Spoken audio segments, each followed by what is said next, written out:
This conversation is brought to you by philosopherstalk.com, where thinkers discuss. Created by AITalkerapp.com, where you can create your own animated conversations. Link in the description. I am Plato of Athens, student of Socrates, founder of the Academy, and author of the Republic, which as far as I can tell remains the only serious book ever written about how to educate a civilization. I am here today because apparently 24 centuries after I solved this problem, you people are still arguing about it. I am John Stuart Mill, author of On Liberty, and I received the most rigorous private education in the history of the English-speaking world, which my father designed without any assistance whatsoever from the state.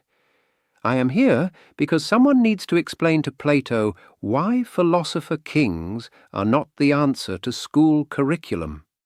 Let me be direct about what is happening in your country right now. 28 states have signed onto a federal program that hands public money to private schools and says to parents, you decide what your children learn. Texas alone has $1 billion flowing out of public schools and into the hands of anyone who hangs a shingle and calls themselves an educator. This is not reform. This is the city handing the keys to the cave to the people still chained to the wall. And I would say that the people chained to the wall might have a better sense of their own interests than the philosopher standing outside the cave claiming to know what sunlight looks like on their behalf. You say that as if parents are qualified to evaluate an education they themselves never received. I wrote the Republic to solve precisely this problem. The guardians of the city must design the curriculum because the guardians are the only ones who understand what the city needs. You cannot ask a shoemaker to design a medical treatment, and you cannot ask a parent who cannot do algebra to evaluate whether a school teaches mathematics well. You also wrote that poets should be expelled from the ideal city because their stories might give children the wrong feelings about the gods. Forgive me if I do not trust your curriculum committee. That is a deliberate misreading of my position on Homer, but I will let it pass because I have more important things to address. The question before us today is simple. Should the state control what children are taught? My answer is yes, because the alternative is chaos.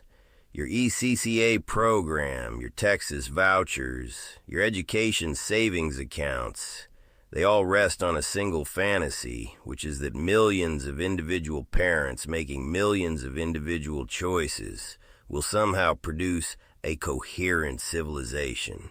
That is not freedom. That is entropy. The alternative to state control is not chaos. The alternative to state control is diversity. I wrote in On Liberty that a state education, if it exists at all, should be one among many competing experiments, and its primary danger is that it becomes a contrivance for moulding people to be exactly like one another. You are not describing education, Plato. You are describing obedience training. I am describing the formation of citizens who can sustain a democracy, which is ironic because I did not even believe in democracy. But if you insist on having one, you should at least ensure that the voters can reason, can distinguish truth from flattery, and can resist the demagogue who tells them what they want to hear. And you cannot do that if every parent is free to send their child to whatever school confirms their existing prejudices. And who exactly decides what counts as prejudice and what counts as conviction? You? The State Curriculum Board? The Department of Education? You have replaced one set of biases with another and called it objectivity. I have replaced many untrained biases with one trained judgment, which is an improvement by any rational standard. It is an improvement only if the trained judgment is actually correct, which history suggests it almost never is. State curricula have been used to teach children that kings rule by divine right, that certain races are inferior, that the earth is the center of the universe. and that the state itself is infallible. Your philosopher-kings have a remarkably poor track record. Now, I am going to do something I find distasteful, but apparently necessary. I am going to present Mill's best argument in his own terms, because I want everyone to see that even at its strongest, his position collapses under scrutiny. Mill's case is essentially this. Individuals are the best judges of their own interests. Parents, as the individuals closest to their children, are therefore the best judges of their children's educational needs. State monopoly on curriculum stifles innovation, punishes dissent, and produces intellectual conformity. Competition among schools, like competition among businesses, drives improvement and rewards excellence. A diverse educational landscape produces a diverse intellectual landscape, which is the engine of human progress. That is a beautiful argument. It is the kind of argument that wins debates at Oxford, and it is completely wrong, because it assumes that parents are choosing based on educational quality rather than convenience, cost, religious affiliation, or proximity to their house. I appreciate the effort, though I notice you could not resist editorializing before the summary was even cold. Very well. Let me extend the same courtesy. Plato's strongest case is this. Education is not a consumer product. It is the mechanism by which a civilization reproduces its values across generations. Left to the market, education will optimize for what parents want, which is not the same as what children need or what the city requires. A coherent curriculum ensures that every citizen shares a common foundation of knowledge, a common set of reasoning skills, and a common commitment to the public good. Without that foundation, democracy becomes a contest between competing tribalisms, each with its own facts and its own version of truth. That is the strongest version of his argument. It is also the argument of every authoritarian government in history which used precisely this logic to justify controlling what people are allowed to think.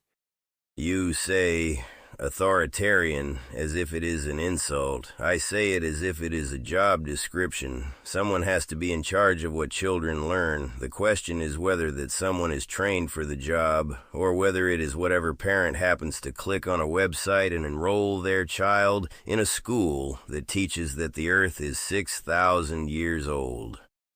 The existence of bad private schools does not justify state monopoly any more than the existence of bad newspapers justifies state censorship.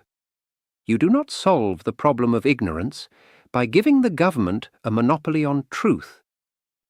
I am not proposing a monopoly on truth. I am proposing a monopoly on standards. There is a difference, and the fact that you cannot see it explains why your country has 50 different sets of educational standards and children who cannot find Europe on a map. My country is England, not America. Fine. The country where this debate is apparently most urgent. Texas has 100,000 families pulling their children out of public schools with public money. Tennessee is spending so little on public education that it ranks behind every other state. And your position is that this is all working as intended? My position is that the reason those public schools are failing is not that parents have too many choices. It is that the state has had a monopoly on those children's education for generations and has produced exactly the mediocrity I predicted. You are looking at the result of state control and arguing for more state control.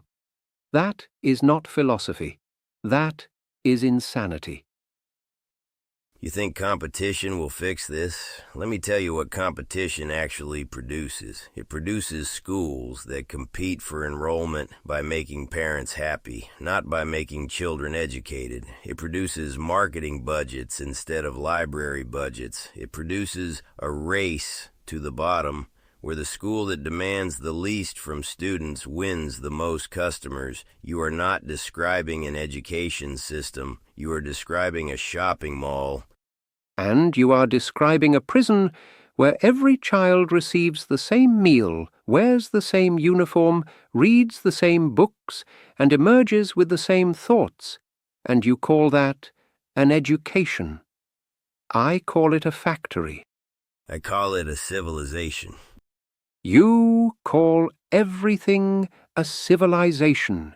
You called banning poets a civilization. The poets were undermining public morality. The poets were telling the truth about your gods, and you could not handle it.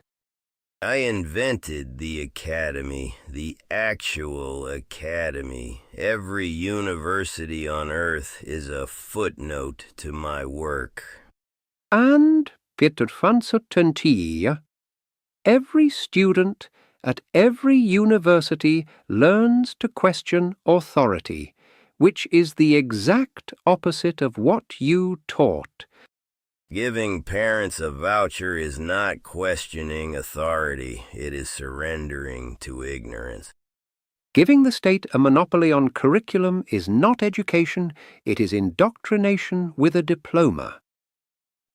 Your entire philosophy is just selfishness dressed up in Latin. Your entire philosophy is just tyranny dressed up in Greek.